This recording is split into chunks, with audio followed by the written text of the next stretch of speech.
saudaraku yang terkasih dalam Kristus, merenungkan sabda Allah yang diwartakan oleh Bunda Gereja hari ini, saya mengajak kita untuk meresapkan tema memberi dari kekurangan. Dan hari ini Tuhan Yesus memberikan perhatian khusus kepada sosok yang dalam Injil disebut janda. Mohon maaf, nona-nona minggir. Yang diberi perhatian janda, dan bukan janda kembang, janda miskin. Sosok yang sama itu juga sudah disebut dalam bacaan pertama. Maka hari ini untuk lingkungan umat Katolik di seluruh dunia, janda jadi viral. Coba di mana saja misa, pasti mendengarkan tentang janda miskin. Mau di Palestina yang berperang dengan Israel, mau yang Rusia dengan Ukraina, mau yang di Korea Selatan juga sama, tinggal bahasanya beda-beda. Tapi sosoknya sama.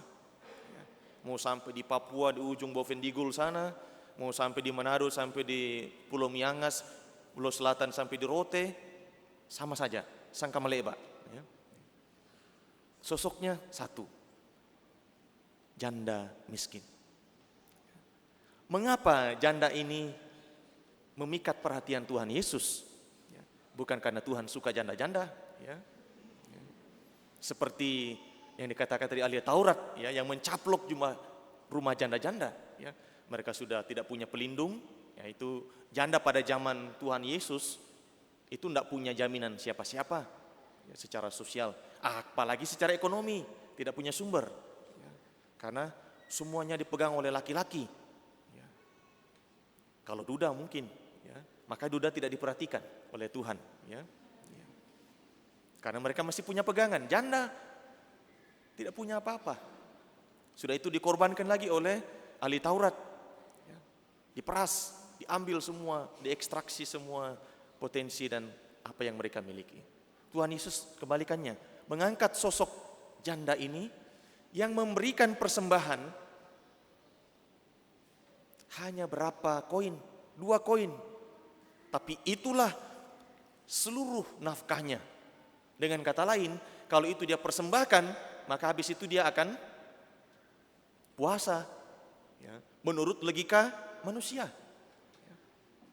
Dia mau makan apa lagi? Maka Tuhan menunjukkan kepada para muridnya, sini, kalian lihat, banyak orang memberikan persembahan.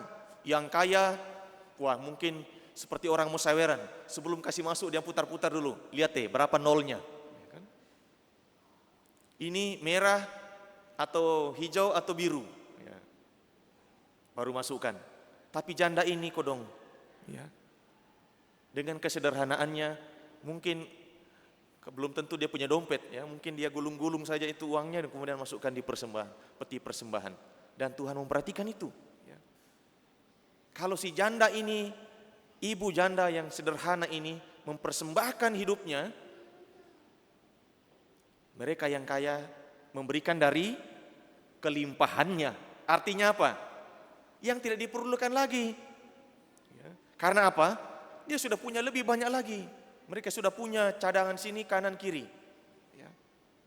Yang tidak dibutuhkan itulah yang diberi. Saya kira ini polanya masih berlaku sampai hari ini. Nanti kalau ada pembagian dari sumbangan-sumbangan, biasanya apa? Cuci gudang. Biskuit, Indomie yang menjelang expire, cuci gudang. Maka cuci perut. Yang makan tidak perhatikan expire sudah seperti makan garam Inggris. Kenapa? Yang diberikan yang sudah dibutuhkan, yang sudah tidak ada nilainya lagi, berikan. Ternyata ini dari zaman Tuhan Yesus sudah ada ini.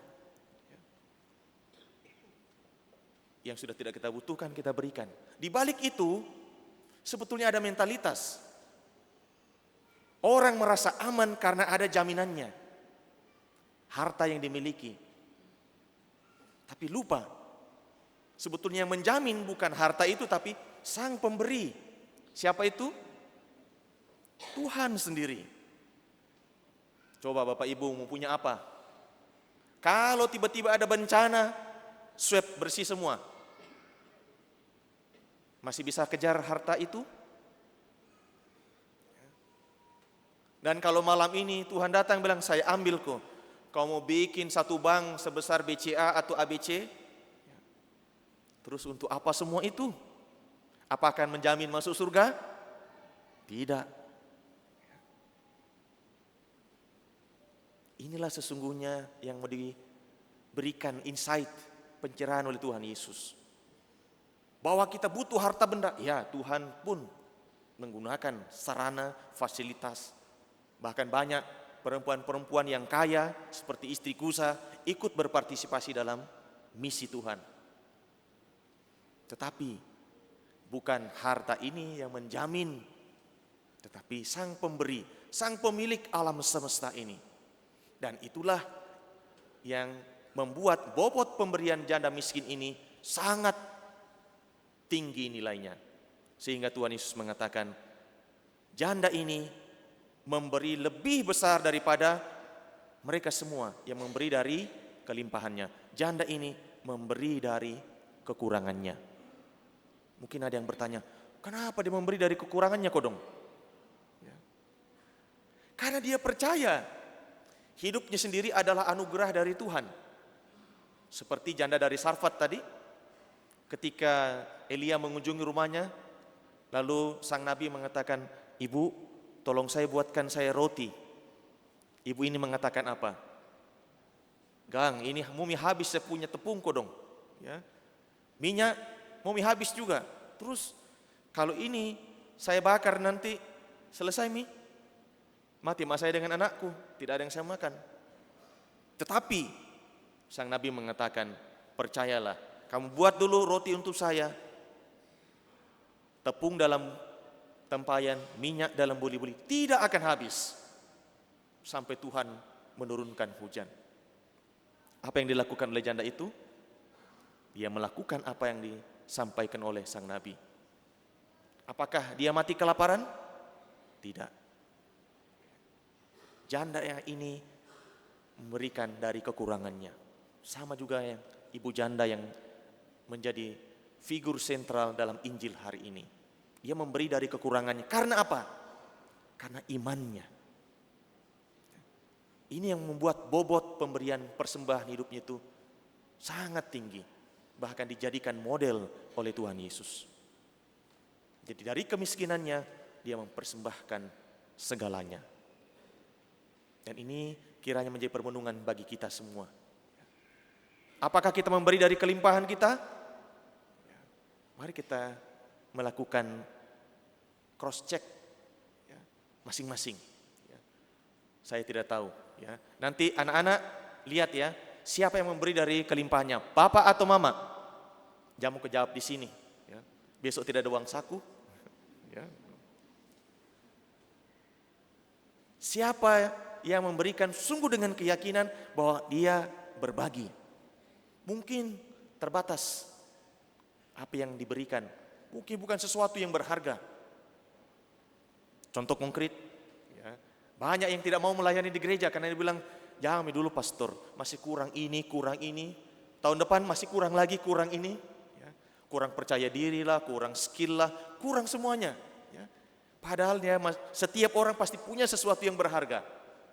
Kecil sekalipun seperti ibu janda yang dimuliakan oleh Tuhan Yesus. Persembahkan melalui pelayanan, apa saja, ada banyak peluang yang bisa kita lakukan di gereja kita ini, di komunitas kita, termasuk di dalam keluarga kita. Berikan persembahan yang terbaik untuk yang membutuhkan dan yang paling dekat dengan kita. Suami kepada istri. Jangan hanya memperhatikan, wah sehat ini suamiku, baik ini istriku, kelihatannya makin hari makin cantik, ya. Meskipun umurnya sudah 70 tahun, masih seperti titik puspa. Ya. Coba tanya dan perhatikan, apakah dia masih butuh perhatian? Pasti. Ya. Berikan waktu. Ya. Ini yang memang menjadi mahal sekarang. Ya. Semua mengatakan sibuk kak, sibuk kak. Sibuk apa? TikTok. Sibuk apa? IG. Wah, lama-lama OMG. Tidak ada lagi waktu untuk orang yang paling dikasihi. Suami sibuk, harus kejar karir sampai setinggi-tingginya. Habis itu dia dikejar oleh istrinya. Pak, kemana kok? Bilang, masih ada istriku pale. Ya. Lupa dengan istrinya. Ya. Inilah persembahan janda miskin. Mungkin kecil waktu kita, tapi masih paling tidak menyapa istri. Suami juga demikian. Istri juga mengingat suaminya. Anak-anak ingat orang tuanya. Orang tua doakan anaknya. Ini persembahan hidup kita kepada Tuhan yang telah mempercayakan pribadi-pribadi spesial yang ada di sekitar kita. Dan setelah itu hari Minggu kita datang bawa kepada Tuhan persembahan satu keluarga ke hadapan Tuhan. Kecil sekalipun, jangan lihat kuantitasnya, tetapi kualitasnya. Orang kuno mengatakan non multa sed multum. Bukan banyaknya tetapi bobotnya. Apalagi kalau pemberian persembahan itu kita dasari dengan iman, maka yakinlah seperti ibu janda yang sungguh beriman dalam kesederhanaan mempersembahkan segalanya. Apakah dia kekurangan? Tidak.